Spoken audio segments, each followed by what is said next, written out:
Assalamualaikum warahmatullahi wabarakatuh. Halo anak-anak kelas 4. Alhamdulillah kita bertemu lagi ya di Iyo Irwan Channel. Kita akan belajar bersama. Kita akan belajar tema 6 cita-citaku. Subtema 2 hebatnya cita-citaku. Kita akan mulai pembelajaran keempat. Anak-anak semuanya simak baik-baik video ini ya supaya kalian memahami yang disampaikan Pak Irwan. Anak-anak, mari kita mulai pembelajarannya. Anak-anak kelas 4, kita akan mulai pembelajaran kelas 4, tema 6, subtema 2, pembelajaran 4. Subtema 2 ini adalah hebatnya cita-citaku. Kita lanjutkan anak-anak. Kompetensi dasar yang akan kalian pelajari dalam pembelajaran 4 ini, yang pertama, muatan pelajaran bahasa Indonesia, KD 3.6, menggali isi dan amanat puisi, yang disajikan secara lisan dan tulis dengan tujuan untuk kesenangan. KD 4.6 melisankan puisi hasil karya pribadi dengan lafal, intonasi, dan ekspresi yang tepat sebagai bentuk ungkapan diri. Untuk muatan pelajaran PPKN KD 1.3 mensyukuri keberagaman umat beragama di masyarakat sebagai anugerah Tuhan Yang Maha Esa dalam konteks Bhinneka Tunggal Ika. KD 2.3 bersikap toleran dalam keberagaman umat beragama di masyarakat dalam konteks Bhinneka Tunggal Ika. KD 3.3 menjelaskan manfaat keberagaman karakteristik individu dalam kehidupan sehari-hari. KD 4.3 mengemukakan manfaat keberagaman karakteristik individu dalam kehidupan sehari-hari. Untuk muatan pelajaran IPS, KD 3.1 mengidentifikasi karakteristik ruang dan pemanfaatan sumber daya alam untuk kesejahteraan masyarakat dari tingkat kota atau kabupaten sampai tingkat provinsi. KD 4.1 menyajikan hasil identifikasi karakteristik ruang dan pemanfaatan sumber daya alam untuk kesejahteraan masyarakat dari tingkat kota, kabupaten sampai tingkat provinsi. Adapun tujuan pembelajaran 1. Melalui kegiatan membaca teks dan melakukan pengamatan, siswa mampu mengidentifikasikan keragaman suku dan budaya dengan rinci. 2. Melalui kegiatan membaca puisi, siswa mampu memahami makna puisi dan terampil membuat puisi dengan baik. Melalui kegiatan membaca teks dan berdiskusi, siswa mampu mengidentifikasi sumber daya alam yang ada di sekitarnya dengan benar. Nah, anak-anak, perhatikan gambar berikut percakapan orang ini. Ayah, jika sudah besar nanti aku bercita-cita menjadi arsitek seperti teman ayah Paman Fadli. Kamu mau tahu, ayah akan menjelaskan padamu kehebatan seorang arsitek itu. Nah, anak-anak, ini tadi anaknya adalah memiliki cita-cita menjadi seorang arsitek. Kemudian ayahnya akan menjelaskan kehebatan dari seorang arsitek. Mari kita gali lebih jauh pekerjaan tentang arsitek tersebut. Nah, anak-anak, ayo membaca. Tahukah kamu, Ayah Beni tadi menunjukkan kepada Beni beberapa bangunan hasil karya arsitek. Pertama, Candi Borobudur. Nah, anak-anak, Candi Borobudur merupakan candi Buddha terbesar di Indonesia. Arsiteknya bernama Gunadarma. Candi tersebut amat indah dan megah, dibangun tanpa perekat dan tanpa bantuan alat modern. Tak heran jika Candi Borobudur menjadi salah satu keajaiban dunia. Nah, Candi Borobudur ini anak-anak merupakan peninggalan sejarah kerajaan Buddha di Indonesia. Candi ini terletak di Magelang, Provinsi Jawa Tengah. Nah, di sini sangat besar sekali anak-anak dan termasuk salah satu keajaiban dunia. Bahkan di situ pembangunannya tidak menggunakan alat modern, tidak menggunakan perekat, hanya batu-batu yang disusun. Sangat luar biasa bukan arsiteknya yang bernama Gunadarma tersebut. Nah, kita lanjutkan contoh bangunan yang lain karya seorang arsitek. Di sini ada Waduk Jatiluhur. Kamu bisa lihat gambar waduk jatiluhur tersebut. Seorang arsitek juga berperan dalam menjaga lingkungannya, misalnya saat bekerja sama dengan insinyur teknik sipil. Dalam merancang waduk jatiluhur, waduk jatiluhur adalah kolam besar tempat menyimpan air untuk berbagai kebutuhan. Hasil karya kumpulan arsitek di Indonesia ini memiliki banyak kegunaan, di antaranya menampung dan mengalirkan air ke sebuah pembangkit listrik tenaga air atau PLTA, sehingga dapat menghasilkan listrik. Waduk juga bermanfaat sebagai penyedia air bersih dan irigasi yang diperlukan untuk mengairi sawah. Waduk ini juga sebagai pengendali banjir. Nah, anak-anak, waduk jatiluhur ini terletak di Provinsi Jawa Barat. Nah, dengan adanya waduk ini, sungai itu dapat dibendung, kemudian hasil bendungan itu menjadi waduk dan dimanfaatkan oleh masyarakat. Banyak sekali manfaatnya, anak-anak, bisa menjadi PLTA, bisa juga jadi penyedia air bersih atau PDAM, kemudian bisa jadi irigasi, bisa juga dimanfaatkan untuk perikanan atau karamba dan lain sebagainya. Bahkan juga bisa untuk pariwisata loh. Nah, kamu juga bisa mengunjungi waduk jatiluhur jika kamu ingin berwisata ke sana. Tapi ingat, nanti setelah masa pandemi ini berakhir. Kita lanjutkan anak-anak contoh karya arsitek lainnya. Nah, di sini ada jembatan Suramadu. Jembatan Suramadu adalah jembatan yang menghubungkan Pulau Jawa dan Pulau Madura. Berkat jembatan ini, masyarakat Madura dapat lebih mudah dan cepat melakukan perjalanan darat ke berbagai wilayah di Jawa Timur.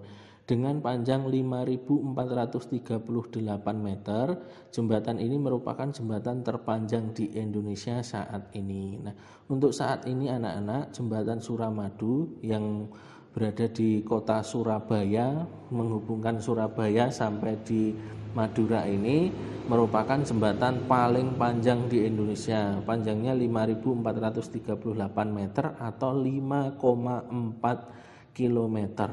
Nah, jembatan ini dibangun di atas Selat Madura. Jadi bukan di atas sungai atau di atas perairan darat, anak-anak. Ternyata jembatan Suramadu ini dibangun di atas perairan berupa Selat Madura. Nah, kamu juga bisa mengunjungi jembatan Suramadu ini karena jembatan Suramadu ini juga merupakan destinasi wisata yang menarik bagi orang-orang di Indonesia. Nah, tapi kamu harus menunggu hingga masa pandemi ini berakhir. Kita lanjutkan karya arsitek lainnya.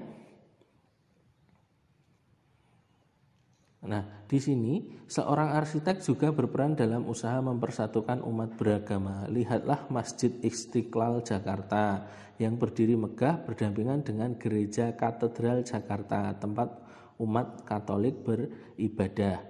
Masjid Istiqlal dibangun pada masa pemerintahan Presiden pertama Indonesia, Soekarno, pada tahun 1961.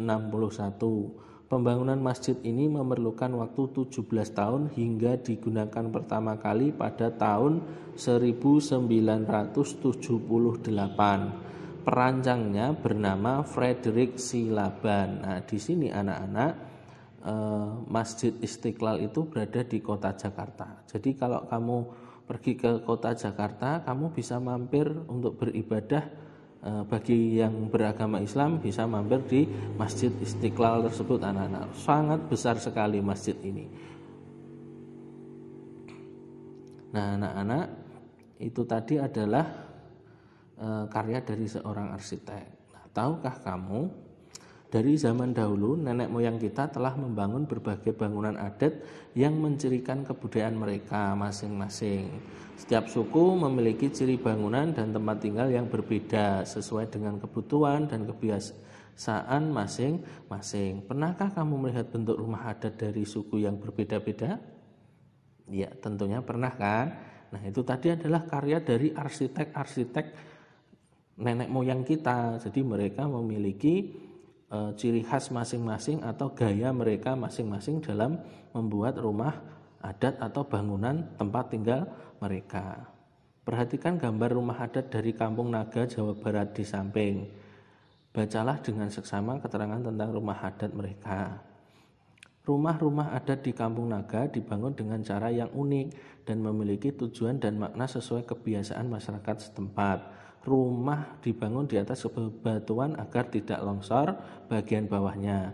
Masyarakat Kampung Naga sangat erat kekerabatannya sehingga mereka membangun rumah mereka secara berdekatan tetapi mengarah ke arah yang sama, yaitu arah timur barat. Semua rumah akan menghadap ke arah Sungai Ciwulan yang berada di depan gerbang masuk kampung tersebut. Semua bahan bangunan dibuat dari bahan-bahan alami seperti bambu dan dedaunan karena kehidupan masyarakatnya yang sangat dekat dengan alam. Nah, di sini anak-anak ada rumah adat yang terletak di Kampung Naga di Jawa Barat ini. Nah, di Jawa Barat ini rumah adatnya ada banyak anak-anak. Suku Sunda itu memiliki rumah adat itu sekitar 8. Ada banyak sekali namanya. Nanti salah satunya akan Pak Irwan bahas di sini. Kita lanjutkan. Anak-anak, kita bandingkan rumah adat yang ada di Indonesia. Nah, kita bandingkan rumah adat dari suku Jawa dan suku Sunda. Nah, bagaimana gambar rumah adat suku Jawa dan suku Sunda? Nah, seperti anak-anak.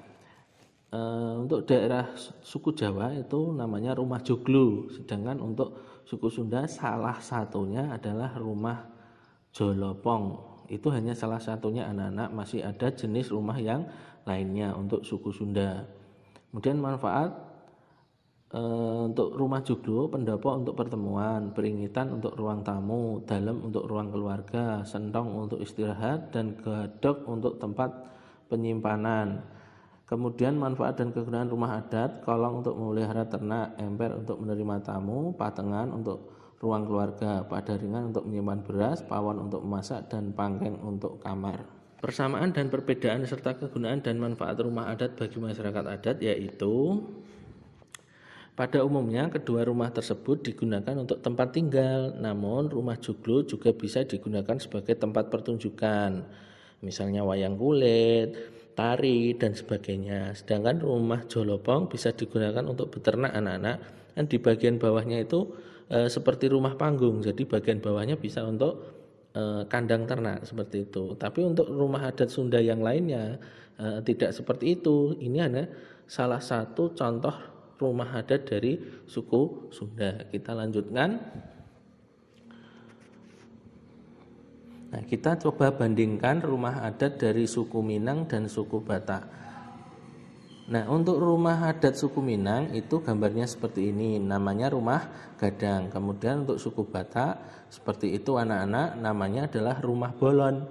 Nah, manfaat dari rumah gadang itu tempat untuk berhuni, istirahat, dan berkumpul dengan keluarga untuk melindungi diri dari panas, hujan, maupun gangguan binatang buas, untuk melakukan aktivitas rumah tangga dan lain sebagainya.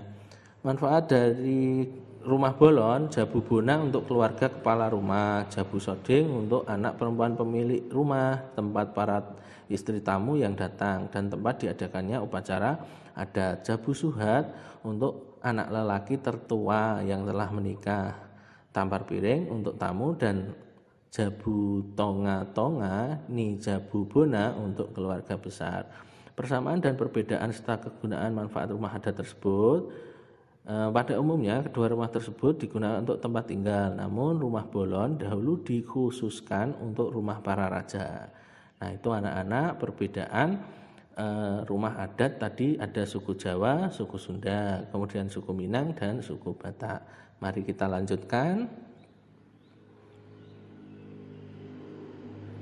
Nah, anak-anak, ini nenek moyang kita merupakan arsitek yang hebat ya. Mereka membangun rumah adat yang sesuai dengan keadaan alam dan nilai-nilai budaya. Ya, mereka senantiasa ingin menyatu dengan alam sekitarnya. Mereka menganggap alam adalah sumber daya mereka sehingga mereka pelihara dan jaga. Nah, anak-anak, kamu sebagai anak Indonesia juga harus melestarikan kebudayaan Indonesia. Kebudayaan adat itu patut kita jaga dan lestarikan bersama, karena kebudayaan daerah atau adat istiadat itu merupakan kekayaan budaya yang sangat bernilai dan berharga. Bahkan turis-turis dari mancanegara datang ke Indonesia hanya untuk melihat kesenian atau kebudayaan kita. Jadi kita harus bangga karena Indonesia memiliki banyak sekali suku bangsa, banyak sekali adat istiadat, banyak sekali rumah adat, banyak sekali pakaian adat, banyak sekali upacara adat yang menarik dan bisa dinikmati oleh semua orang dan semua kalangan. Jadi kamu harus ikut melestarikan kebudayaan daerah. Kita lanjut anak-anak. Nah, ayo kita berlatih. Di sini kita diberi teks bacaan, manfaat sumber daya alam di sekitar kita. Masyarakat memanfaatkan sumber daya alam di sekitarnya untuk memenuhi kebutuhan hidupnya melalui berbagai cara. Sumber daya berupa tanah, air, dan tumbuhan dimanfaatkan dalam bentuk kegiatan pertanian dan perkebunan. Sedangkan sumber daya berupa hewan dimanfaatkan dalam bentuk kegiatan perikanan dan perkebunan. Kegiatan-kegiatan lain seperti perindustrian dan kerajinan merupakan kegiatan pemanfaatan sumber daya alam lanjutan setelah pertanian, perkebunan, peternakan, dan perikanan. Oleh karenanya, kamu dapat mengetahui sumber daya alam di sekitarmu dan cara pemanfaatannya dengan mengetahui pekerjaan orang-orang yang tinggal di sekitarmu. Nah, untuk itu anak-anak, kamu bisa coba perhatikanlah kehidupan masyarakat di sekitarmu. Kemudian lakukanlah kegiatan berikut ini. Pertama, berkunjunglah ke rumah temanmu untuk mengetahui pekerjaan orang tua mereka. 2, lakukanlah wawancara singkat kepada temanmu tentang bagaimana orang tua mereka bekerja. 3, cari tahu sumber daya alam apa yang mereka olah atau gunakan. 4, catatlah hasilnya ke dalam tabel seperti contoh berikut. Nah, di sini contoh tabelnya seperti ini anak-anak. Kemudian apa yang akan dinilai? Kita lihat rubrik pengamatannya. Ada 2 aspek pengamatan. Yang pertama adalah menemukan pekerjaan orang tua dan yang kedua adalah menjelaskan sumber daya alam yang digunakan. Kamu dapat skor 4 jika menemukan 3 jenis pekerjaan orang tua. Kemudian skor 3 jika menemukan 2 jenis pekerjaan orang tua. Skor 2 jika menemukan 1 jenis pekerjaan orang tua. Skor 1 jika tidak menemukan jenis pekerjaan orang tua atau tidak mengerjakan. Kemudian aspek pengamatan kedua, kamu mendapatkan skor 4 jika mampu menjelaskan 3 sumber daya alam yang digunakan oleh 3 jenis pekerjaan tadi. Kemudian skor 3 jika hanya mampu menjelaskan 2 sumber daya alam yang digunakan dalam pekerjaan yang kamu sebutkan. Skor 2 jika hanya mampu menjelaskan 1 sumber daya alam yang digunakan dalam pekerjaan yang kamu sebutkan. Skor 1 jika belum mampu menjelaskan sumber daya alam yang digunakan. Nah, inilah anak-anak tugas yang harus kalian selesaikan dalam pertemuan keempat ini. Nah, kamu nanti bisa screenshot tugas ini dan juga nanti rubrik pengamatannya kamu screenshot atau kamu tangkap layar dan kamu kerjakan, kemudian kamu kirimkan ke Pak Irwan. Kita lanjut anak-anak. Ayo mencoba. Di sini anak-anak kamu disajikan puisi berjudul Kawan Sejati karya Lani untuk Beni, Made, dan Siti.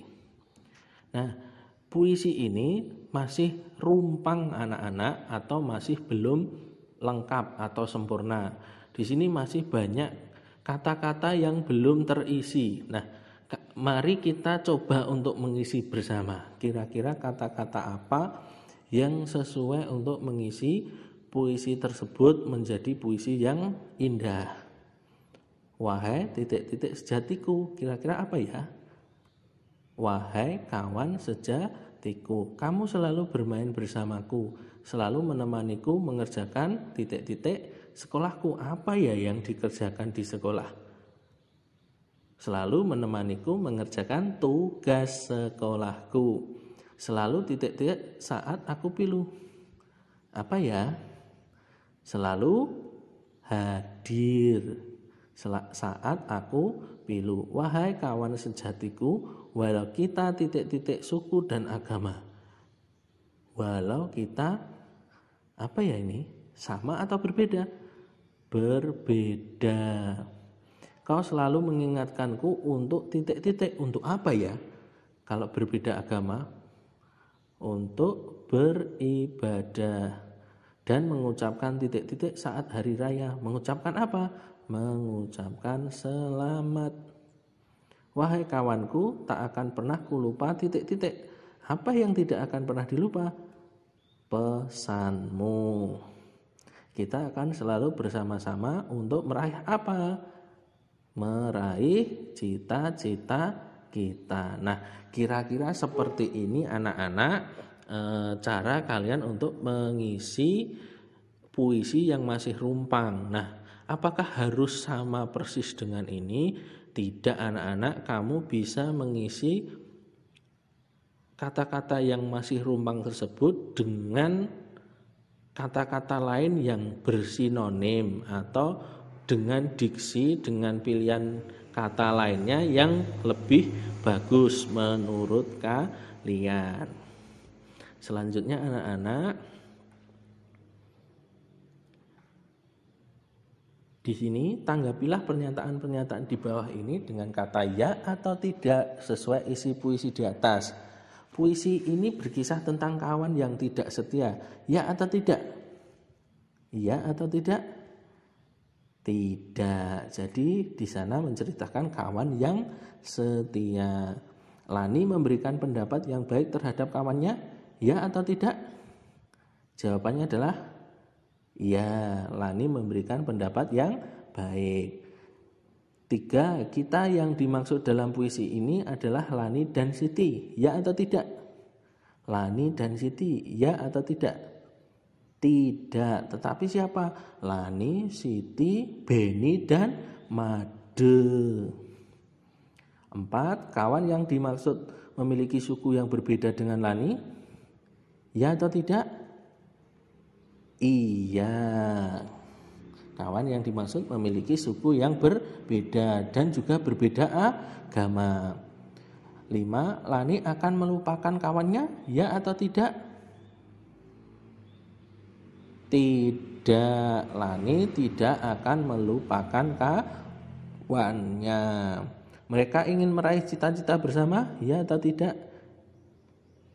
Iya, mereka ingin meraih cita-cita bersama. Nah, itulah jawaban dari cerita isi dari puisi tersebut. Seperti inilah kira-kira anak-anak.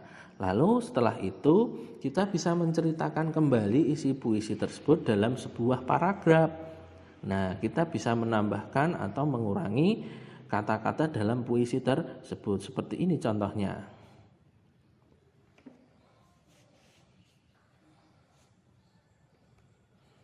Wahai kawan sejatiku, kamu yang selalu bermain bersamaku, kamu yang selalu menemaniku mengerjakan tugas sekolahku, kamu yang selalu hadir saat aku merasa pilu.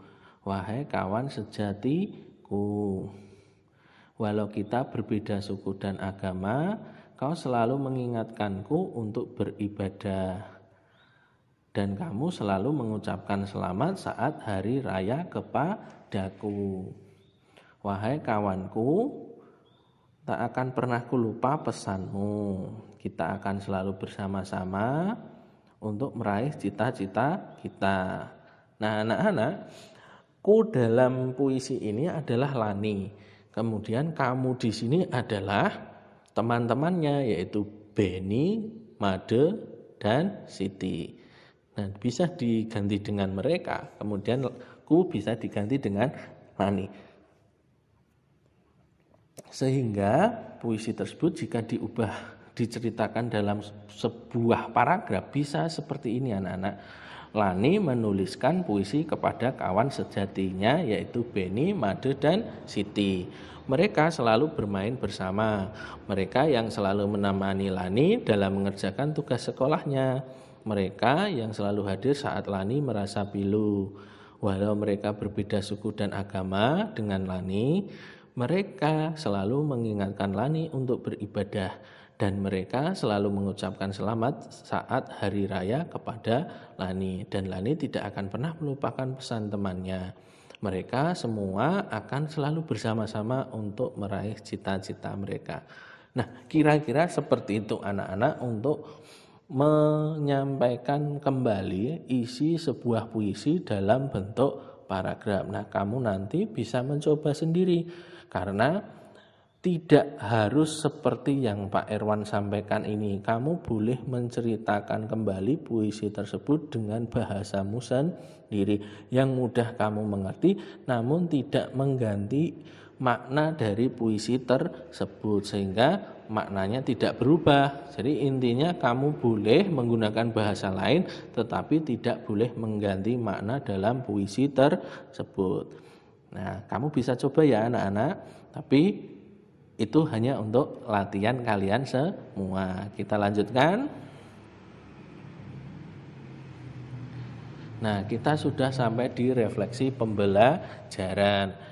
Pada pertemuan keempat ini, kalian sudah mempelajari karakteristik individu.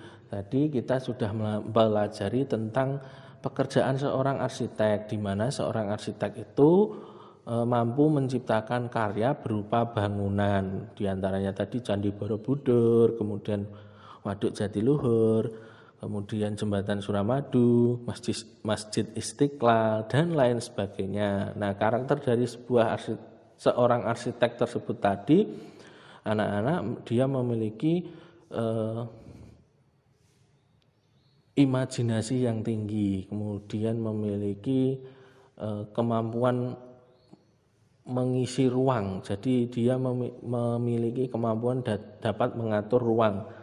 Jadi memiliki keindahan dalam menempatkan benda-benda di ruang-ruang tertentu. Itu yang harus dimiliki seorang arsitek. Ketelitian juga perlu anak-anak yang dari seorang arsitek itu. Dia itu menggambar dengan ketelitian yang sangat tinggi karena dengan batas ketelitian itu dia akan membuat bangunan yang sangat efektif dan efisien dalam hal biaya pembuatan bangunan tersebut. Kemudian kita juga sudah mempelajari tentang manfaat sumber daya alam. Kita dapat mengetahui itu dari bertanya kepada teman kita tadi, pekerjaan orang tuanya itu memanfaatkan sumber daya alam apa tadi. Sehingga kita dapat tahu bagaimana memanfaatkan sumber daya alam yang ada di sekitar kita berkaitan dengan pekerjaan orang-orang yang ada di sekitar kita. Kemudian yang ketiga, kita dapat menjelaskan isi puisi. Nah, kita tadi sudah mencoba menjelaskan kembali isi puisi dengan membuat sebuah paragraf. Kamu bisa menambahkan atau mengurangi kata-kata atau mengganti kata-kata tersebut dengan kata-kata yang bersinonim sehingga orang mampu memahami puisi tersebut. Kemudian kata-kata sulit yang ada di situ kita bisa ganti. Misalnya pilu tadi kita ganti dengan sedih, itu juga boleh anak-anak. Kemudian kata-kata ganti orang itu bisa kamu ganti dengan si penulis atau dengan yang dimaksud oleh si penulis. Seperti itu anak-anak.